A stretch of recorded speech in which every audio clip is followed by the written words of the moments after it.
قیامت بھی 10 محرم کو جائے گی، جمعے کا دن ہوگا.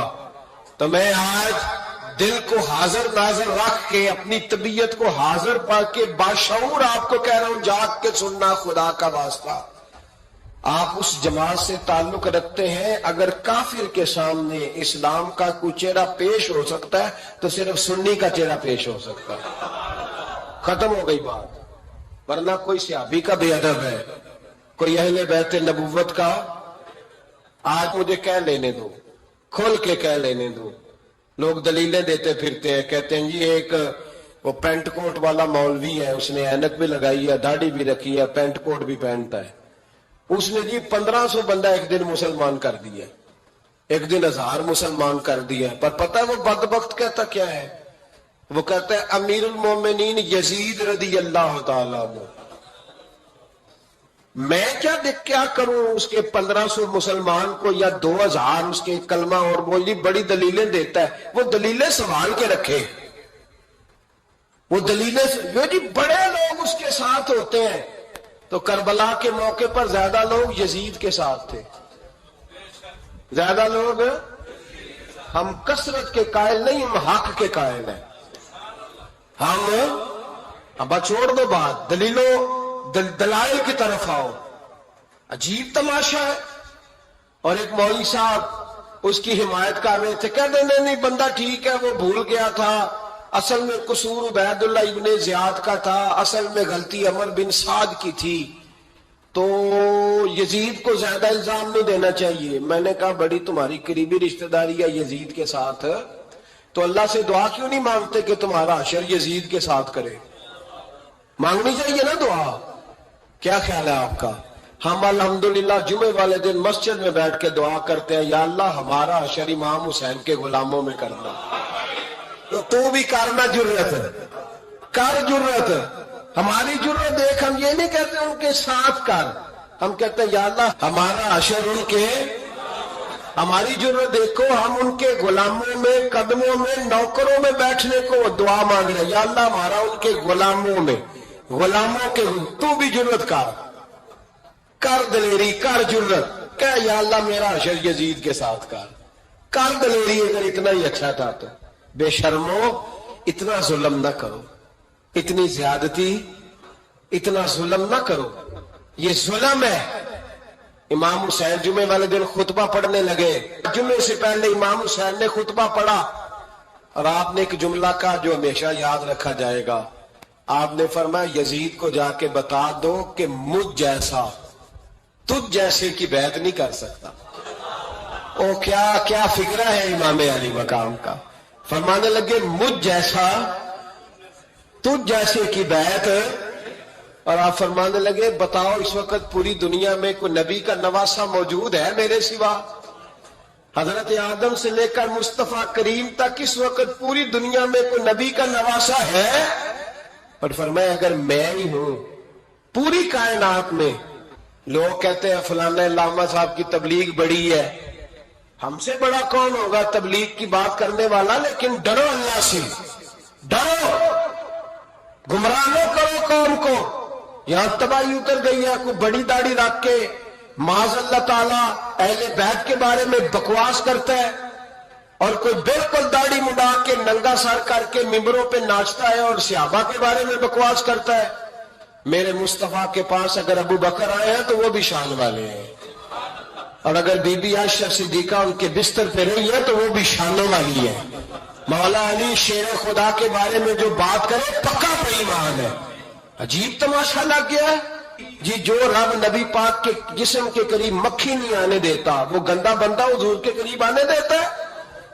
عجیب تماشا ہے. امت کو تباہ کر رہے ہو، کافر کو موقع دے رہے ہو یہ کہنے کا کہ تمہارے نبی کے پاس بیٹھنے والے ٹھیک نہیں تھے.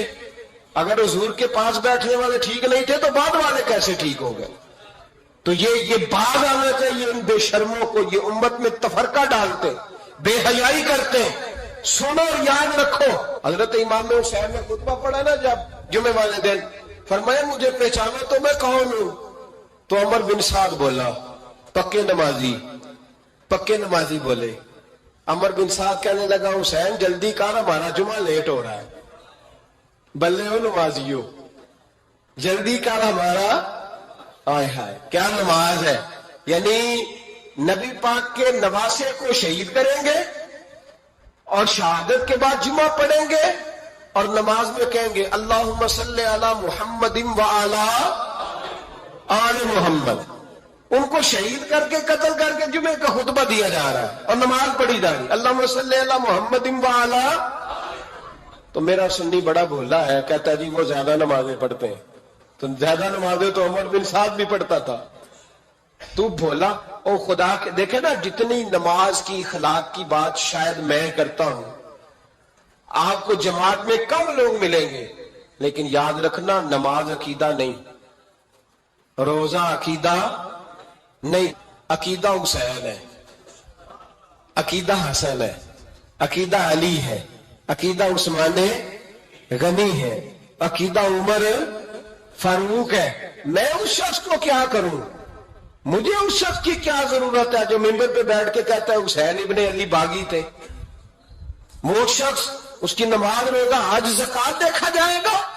آؤ قرآن مجید سورہ شورا آیت نمبر 23، گھر جا کے قرآن مجید کھولو، یہ والی آیتیں بھی پڑھا کرو، یہ والی بھی کھولا کرو.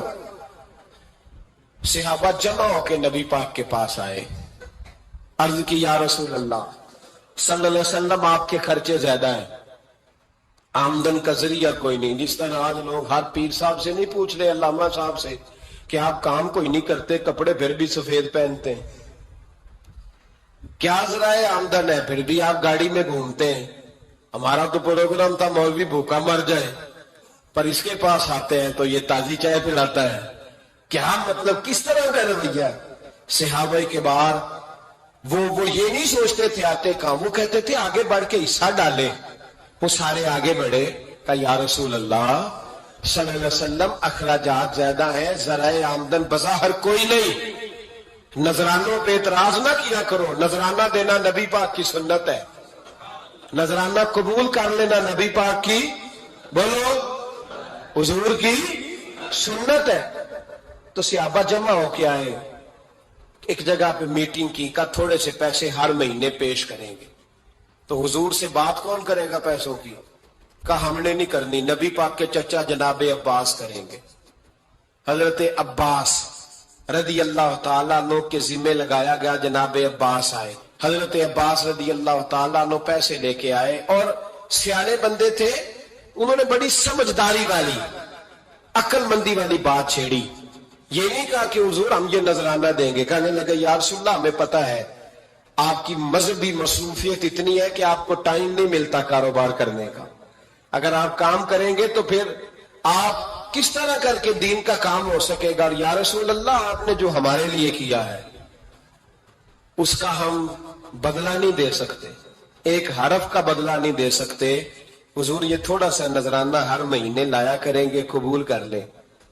نبی پاک کے سامنے رکھا ہی تھا کہ اللہ کا قرآن بول پڑا، کا کل لا اسألکم علیہ اجرا، محبوب ان سے فرما دو کہ میں نے تمہارے لیے بڑی تکلیف سہی ہے، پر میں تم سے کوئی اجر نہیں مانگتا، تم سے کوئی اجر نہیں مانگتا. ہاں اگر تم نے کچھ کرنا ہے الا المودۃ فی القربى، تو میرے قریبیوں سے پیار کرتے رہنا، میری ختیجہ سے پیار کرنا، میری عائشہ کا ادب کرنا، میرے قریبیوں کا احترام کرنا. یا رسول اللہ ازواج تو گھر میں ہے ہی، قریبی کوئی اور بھی خاص ہے جس کا ادب کرنا ہے؟ تو نبی پاک نے فرمایا ہاں، علی، فاطمہ، علی اور فاطمہ کی اولاد، فرمایا ان کا ادب کرتے رہنا.